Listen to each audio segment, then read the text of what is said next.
the greatness in me, saw the greatness.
Like blow up spots like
Good. Okay. Thank you so much. So, thank you, Matthias. So, hello everyone. Welcome to Sounds from the Lab. So, it's actually the first show in a monthly series that we're going to do, talking about the relationship between music and technology. So, it's kind of a weird mixture of stuff. And for this first installment, we actually have the pleasure to host Matthias Schäfer, which is a digital artist, a media artist, and a programmer. So basically what you heard right now is completely live. So, and we take now the opportunity to first talk about how the piece was made, what's the process, maybe what's the intent, but I know like a lot of my artist friends says like I don't want to I don't want the question why I did it, I want how. So I don't know if you're part of these people, but for sure I would like to know how you just made what you do. And so yeah, if you could like explain generally what you just did. Yeah, I'm happy to talk about it. Thanks for having me, Philippe, in your first Sounds from the Lab, and welcome to the lab, I guess, everyone else. Yeah, I am, as Philippe said, I'm a media artist and I'm a programmer. And in Tokyo, I work for a company called Newtone.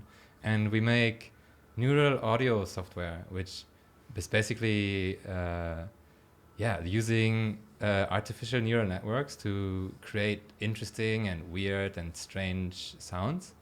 And what you heard was software that I helped develop, which is called Newtone Morpho. And basically the process of how that came to be is that 2 months ago I got invited for like a little show to demo the piece, and then since I moved to Japan I started field recording a lot of sounds, and last year I went to Shibuya for Halloween, not to participate in the madness there, but I was because like local people here have like this, you know, there's like stories about Shibuya Halloween and there's like lots of police and so I think it don't exist now. Like they, yeah, I mean, it's like right? It's very strict now. Right. But yeah, basically I went there and it was raining, so it was like very mad. So the police made like little paths for people to follow, and like as you might have heard in the field recording bits, there's like a lot of whistling and a lot of rain because I was standing under an umbrella and I walked around with my microphone and started to capture different things, right? Okay. And then I'm using this field recording to run it through 3 different what we call models. It's basically a program that takes a lot of sound as an input and then tries to recreate this sound with the input from the field recording in this example. Okay. Yeah. So could you like explain or demonstrate a bit like what's the like input-output relationship? Like how do you use that as an instrument compared to, you know, just having something that generates? Yeah, and I think that's the fun part. At least my musician friends, they always like, you know, to use their voice, for example, to then modulate the sound. Basically, you sing into it and you get like, I don't know, a violin sound out of it, but it does not quite sound like a violin anymore. But yeah, let me show you. So we have the field recording here, right? Okay, so that's like the pure. Right now we are celebrating Halloween in Shibuya. Yes. Right. Yes. Cool. Exactly. So that's the pure input, and then we have 3 different models that I used. Maybe the easiest one to explain is a taiko model that we created together with a taiko artist who usually makes things for video games and things like that. And then he recorded a lot of drum sounds for us, and then this is what you hear. So this is now very low. So the subs we heard earlier, like there was a moment like I was like, whoa, these subs are amazing. So basically the subs are from taiko. Yes. And so it's kind of the rain is being interpreted into a taiko drum. Wow. And then the fun part about this model is that you can kind of steer it in different ways. So I can either have it like produce very low sounds like these, or I can move the model to create like these very high-pitched sounds. Right? It does sound like rain is actually falling on the taiko somehow. Yeah. Nice. So if you change the input recording, then basically you're driving the model Yes. temporarily, but you are right now controlling more like kind of the color of the sound. Yeah, pretty You much. So know, basically, yeah. I mean, like I found like a parameter in the model that goes from like very low drum hits to like things on the side, which like sound a bit more woody, right? Okay. So yeah, in a way, basically changing the instrument almost. Okay, and then like you layered, so like all the models they are running real time, Yes. right? So Yes. it's basically like you're improvising on top of a field recording, but the field recording itself stays like Stays how the to say same, static. You Yes. don't touch. Yeah, I mean, for one model, which is a voice model recorded by one of my colleagues who like pitched his voice down, which sounds like this. I will show it in a bit, but for this one, I EQ just a little bit because it was easier to drive the model with like just the low parts or just the higher sounding parts, right? So let's hear it. So here we have like a very low growling sound, and then with the EQ, I can basically change the sound, and I can also drive. And what's the? Sorry, I didn't Yeah. catch. Like, what's the sound that is like trying to make? So the input audio, like what my colleague recorded, was he read a book and then pitched his voice down to make it Ooh, sound okay. like a little bit like I don't know how to say, like deep or like a Okay, little so bit it's creepy, pitch right? down voice, Yes. right? Yes. Okay. But it does not produce any words, which is the Yeah. fun part. It just creates like these like voice-like sounds. Right? Wow. Yeah, right. That sounds like the depth of hell. Yeah, I like to use that Lovely. model. It makes like really nice like bass sounds. I think this points out, like, you know, we didn't prepare, like, before we were talking. So before coming here, we had a very long chat about, you know, creation, all like, how can we, hey, good to see you. Sorry. So we had a long chat about, generation and, you know, the use of AI and what we should talk. But I think right now what you just showed is making me want to talk about transcendence. I mean, transcendence as in, like, my biggest question for you would be, do you think you would be able to produce the same sounds with a different system? Like, how much of your music, art creation is tied to the technology? Like, the interplay between you being surprised by what it can do versus you actively wanting to create, you know, the difference between an architect and a gardener. What is the difference? Sorry, it's just actually I'm being biased, but I saw this very cool video of like Brian Eno, and he was talking about the difference between musicians as architects and musicians as gardener.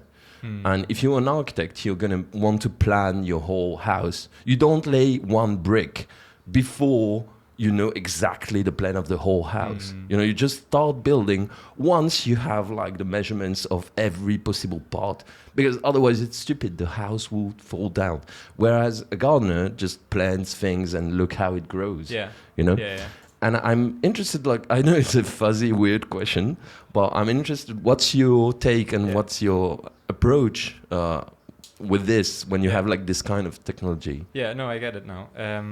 And I think in this case, like, I'm definitely more of a gardener. In this piece specifically, it was more like, so I have this field recording, right? So, and then I was like, okay, how can I make it sound interesting?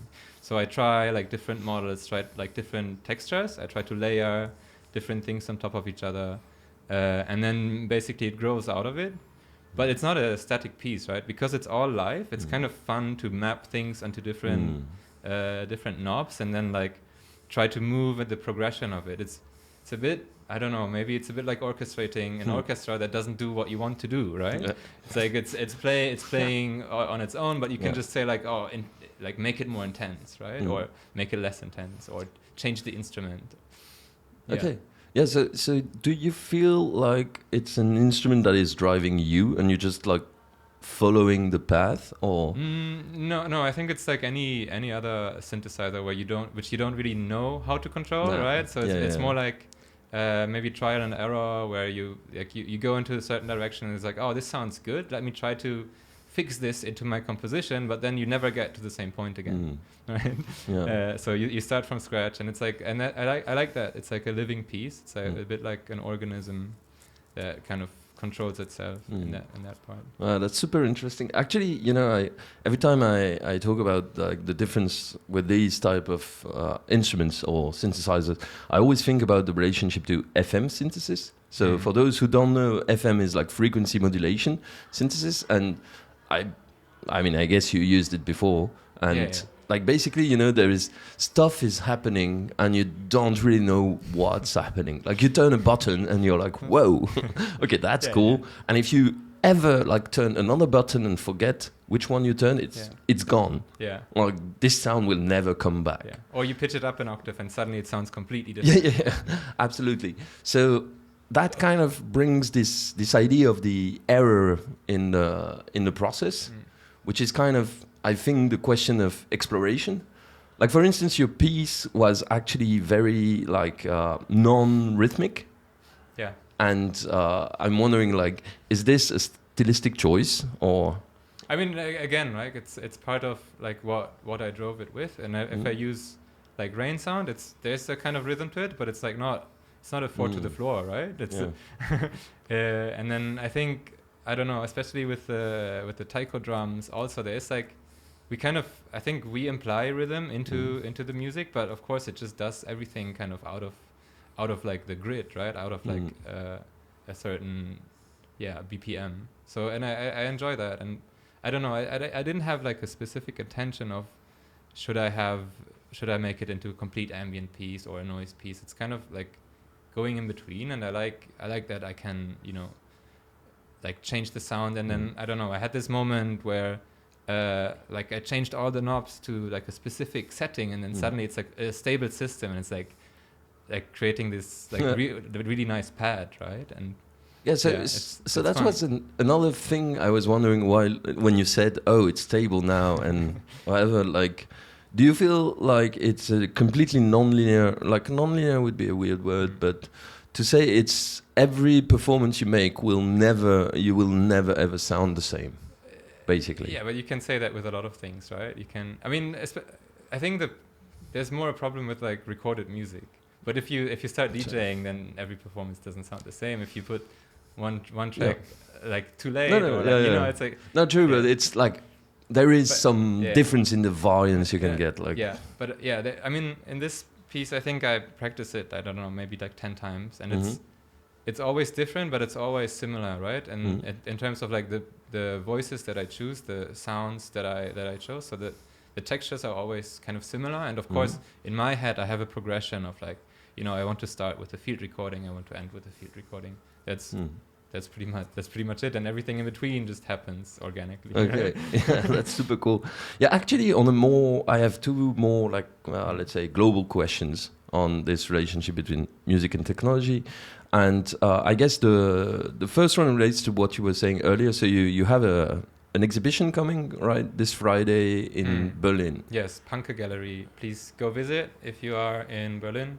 Okay, nice. And like my question is, this piece is mostly based. I mean, can you explain already like what's the concept of the piece?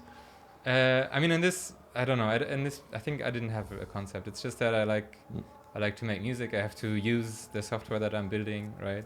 I'm talking to other artists, and then I think like in software programming we call it dog fooding. So you have to eat your own dog food that you create, right? Okay. Yeah, makes sense. So yeah, like while working on this, I also found like a couple bugs that I like to fix, and But I think I like with the field recordings, I think I'm just collecting for now, and I'm not sure yet what to do with it. But I think that's like one approach that I found that I really like to use, like use field recording as like source material to then like change it into different textures. Okay. Yeah, because my more global question would be, do you feel like as an art form, we are now approaching the time where artists are actually systems builder and more related to this idea that we enter a new phase where at least it was obvious in the digital art and media art before, but it seems more and more like artists are starting to also construct the system. So how much do you feel this is going to be like a norm, or it's kind of your specific approach? Yeah. Maybe more like instrument builders. But I think what you mean with system is like generative systems that kind of can go its own way, where you set like limits to the system, and then it can kind of traverse its own sound making.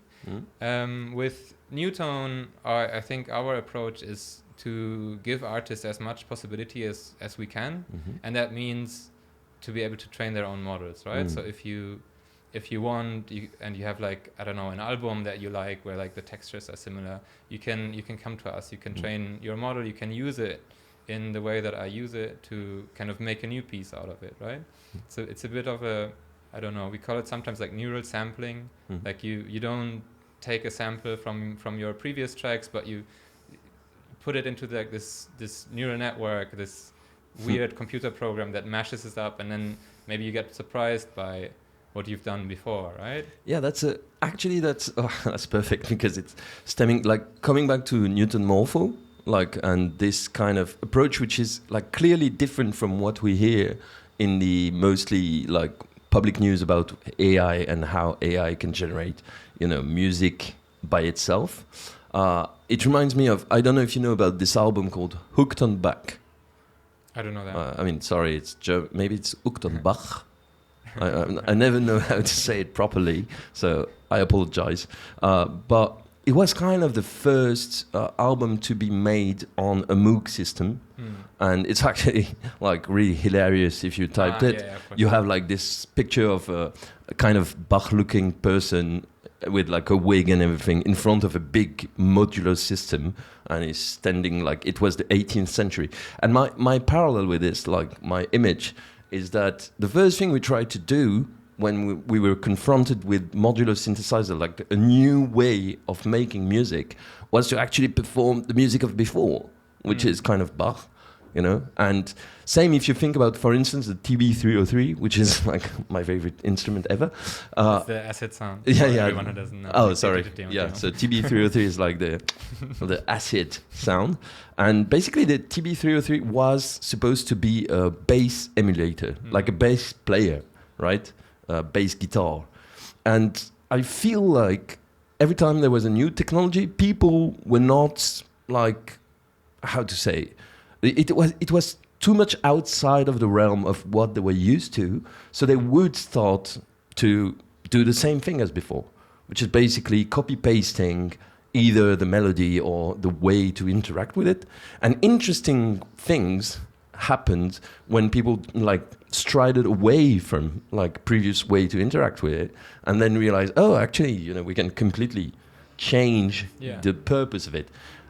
And like Newton Morpho, this kind of approach, which is more instrument based, I'm wondering if you think, like, what's your prediction on should that become like kind of a more way on itself compared to trying to reproduce? Like, how can we drift away from traditional music making? Yeah.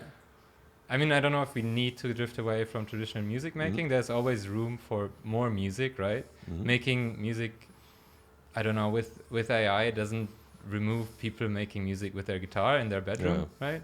It just removes the capitalist structures around it, right? But the capitalist structures around it, right? Like, there's a lot of people who make music for a living, and of course they need to be compensated, right? And there's a whole lot of discussion of like intellectual property as well, but maybe that's a completely different topic, right?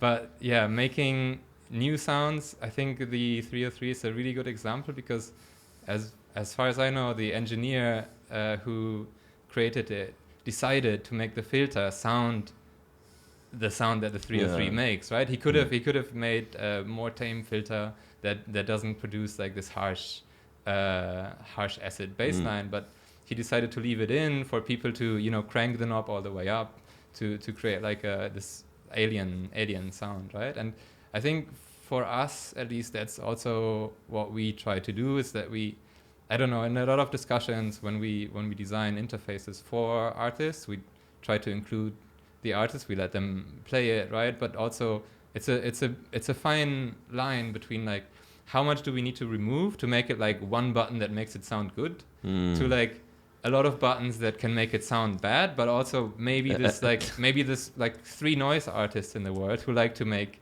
like this neural harsh noise. They would love it, right? So and I think it's a fine line. Yeah, right now you're touching something very important, I think, in the whole like music making with technology thing.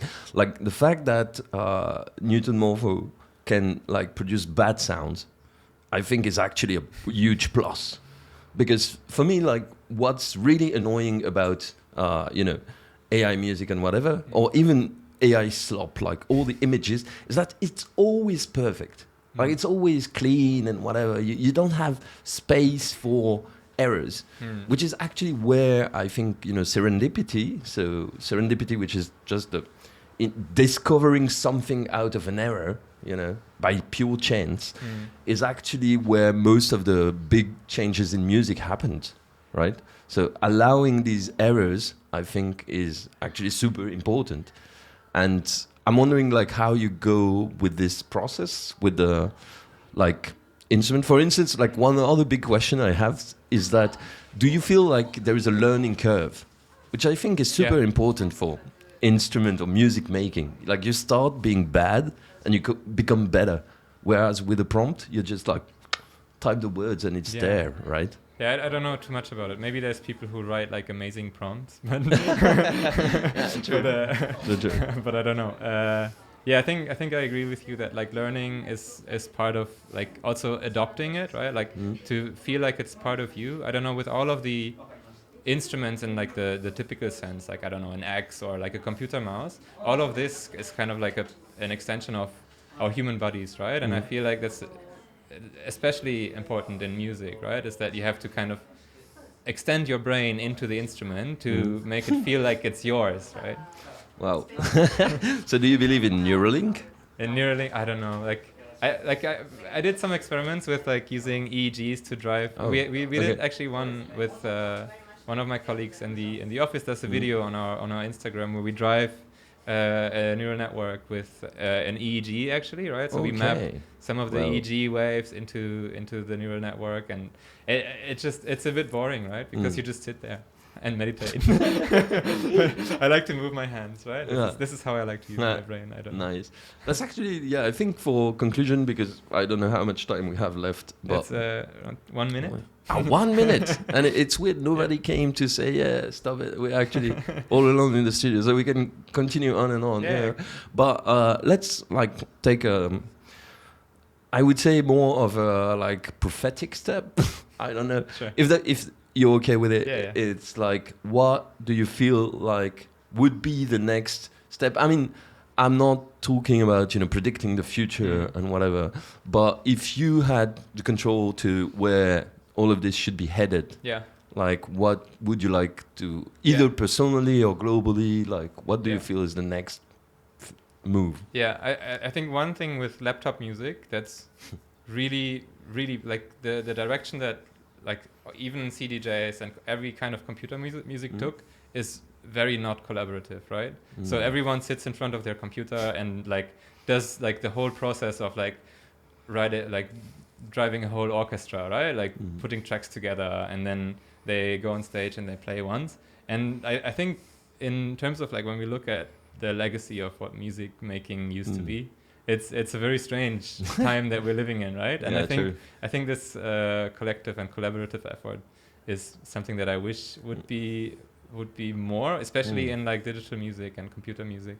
I think because there's like so much possibility, right? That people connect their hardware together, and you do one input into the next one, and then into the next one. And I mean, it's people do that already, I know, but the culture seems to be lacking behind. Okay, but do you think that boils down to interfaces? Of course, yeah. Okay, so because like Newton has been like releasing very recently the pedal with Roland, and so this seems like already a way towards hardware, but I'm wondering what kind of interface would bring back collaboration into electronic music. Maybe like dance, and I think that's especially nice because of neural networks are kind of like a higher level of abstraction.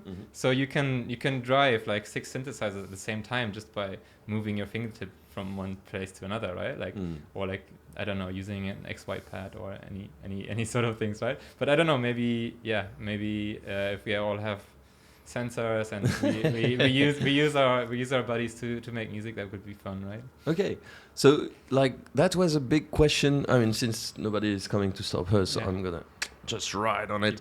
But just I think my last question is like, do you think we could, like, that was kind of always the feeling I felt a bit like disappointed by, is basically most of the interface we think about, because we are kind of limited or whatever, we only think about knobs and sliders, which were already the interfaces of before, let's say. And even movement, I'm wondering, like, do you have an idea of what interactors could we think about for this type of interfaces? I don't have a specific idea. Okay. But I guess what you're talking about is like something like Neuralink, right? Like using an EEG. But then I don't know, I think maybe thoughts are boring, or like moving your body creates better thoughts. I don't know.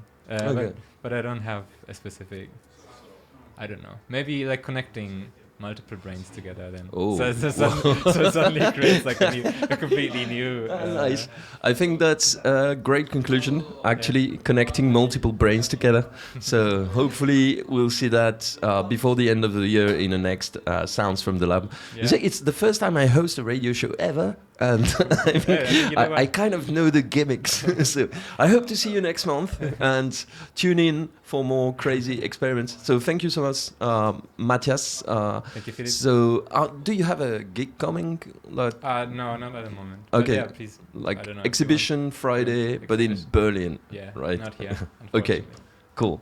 Yeah. Thank you so much for coming, and thank you, Room 303 people. Like, we have the great producers. I only know the Goose.